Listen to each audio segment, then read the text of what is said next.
Big 7 లో మనం next చూడబోతున్నది collector గారు ఇది మీ పనితీరు. భారతదేశ పరిపాలన వ్యవస్థలో కలెక్టర్ పదవి అత్యంత కీలకమైనది.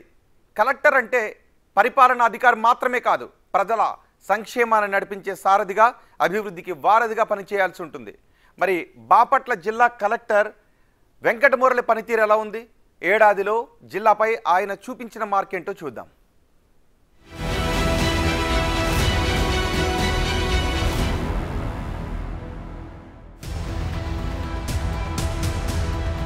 ఐఏఎస్ వెంకట మురళీకృష్ణ గతేడాది జులైలో బాపట్ల జిల్లా కలెక్టర్ గా బాధ్యతలు చేపట్టారు. ఆయన వచ్చినప్పటి నుంచి జిల్లా అభివృద్ధిపైనే శ్రద్ధ పెట్టారు. అర్హులైన ప్రతి ఒక్కరికి ప్రభుత్వ పథకాలు అందించేందుకు కృషి చేస్తున్నారు. ప్రభుత్వ సేవల్ని ప్రజలకు చేరువ చేసేందుకు ప్రయత్నిస్తున్నారు.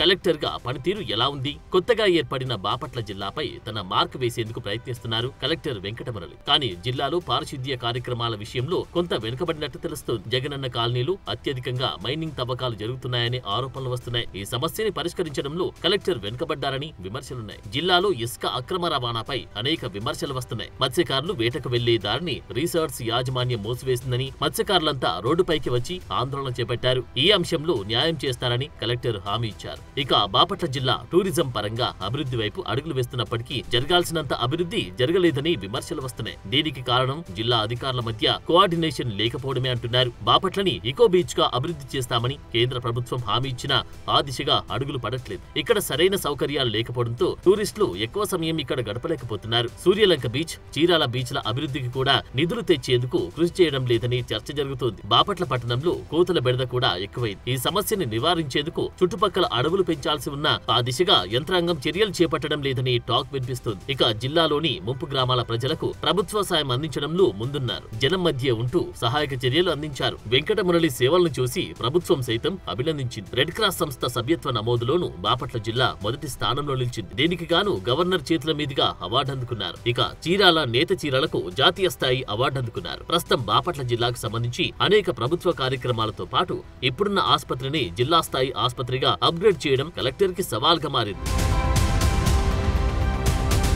కలెక్టర్ గా చేపట్టిన వినూత్న కార్యక్రమాలేంటి? ఐఏఎస్ వెంకటమురళి ఎక్కువగా ప్రజలకు సమర్థవంతమైన పాలన అందించడంపైనే దృష్టి పెట్టారు. అయితే దివ్యాంగులు, ఎస్టీ వర్గాల ప్రజల కోసం ప్రతి నెల 4వ శుక్రవారం ప్రత్యేక గ్రీవెన్స్ సెల్ ఏర్పాటు చేసి వారి నుంచి ఫిర్యాదులు స్వీకరిస్తున్నారు. ప్రజలతో సత్సంబంధాలు ఎలా ఉన్నాయి? ప్రజా సమస్యల పరిష్కారంలో కలెక్టర్ వెంకటమురళి ముందున్నారు. ప్రతి సోమవారం కలెక్టరేట్ లో నిర్వహించే స్పందన కార్యక్రమానికి వచ్చే వారి కోసం సోమవారం ఉచిత భోజన సదుపాయాన్ని కల్పిస్తున్నారు. ఆర్జీలు ఇచ్చేందుకు వచ్చిన వారు ఆకలితో వెనుతిరగకూడదని భోజన వసతి ఏర్పాటు చేశారు. ప్రతి సోమవారం, ప్రతి నెల 4వ శుక్రవారం జరిగే ప్రత్యేక గ్రీవెన్స్ సెల్ కు వచ్చే వారికి ఉచిత భోజనం అందిస్తున్నారు. సామాజిక మాధ్యమాల్లో వచ్చే ఫిర్యాదులకు కూడా తక్షణమే స్పందిస్తున్నారు. ఫీల్డ్ విజిట్లలో జనంతోనూ మమేకమవుతున్నారు. వారి సమస్యల్ని అడిగి తెలుసుకుంటున్నారు. ఫైళ్ల క్లియరెన్స్ ఎలా ఉంది? కొత్తగా ఏర్పడిన బాపట్ల జిల్లాని అభివృద్ధిలో ముందుంచేందుకు వీలైనంత వేగంగా ఫైళ్లను క్లియర్ చేస్తున్నారు కలెక్టర్ వెంకటమురళి. అభివృద్ధి పనులు, సంక్షేమ పథకాల అమలుకు సంబంధించిన ఫైళ్ల ఆమోదంలో జాప్యం లేకుండా చూసుకుంటున్నారు. ఇక బాపట్ల జిల్లా కేంద్రమైన పాలనా పరంగా పూర్తి స్థాయిలో ఇంకా కుదురుకోలేదని చర్చ జరుగుతోంది. కలెక్టర్, ఎస్పీతో పాటు ముఖ్య అధికారులకు సరైన భవనాల నిర్మాణం ఇంకా జరగకపోవడం ఇబ్బందుల పాలు చేస్తున్నట్టున్నారు. వీలైనంత త్వరగా ప్రభుత్వ ఆఫీసులకు శాశ్వత భవనాలు నిర్మించాలని టాక్ వినిపిస్తోంది. ఓవరాల్ గా కలెక్టర్ రేటింగ్: కలెక్టర్ పనితీరు 3/5, వినూత్న కార్యక్రమాలు 2/5, ప్రజలతో సత్సంబంధాలు 3/5, ఫైళ్ల క్లియరెన్స్ 3/5.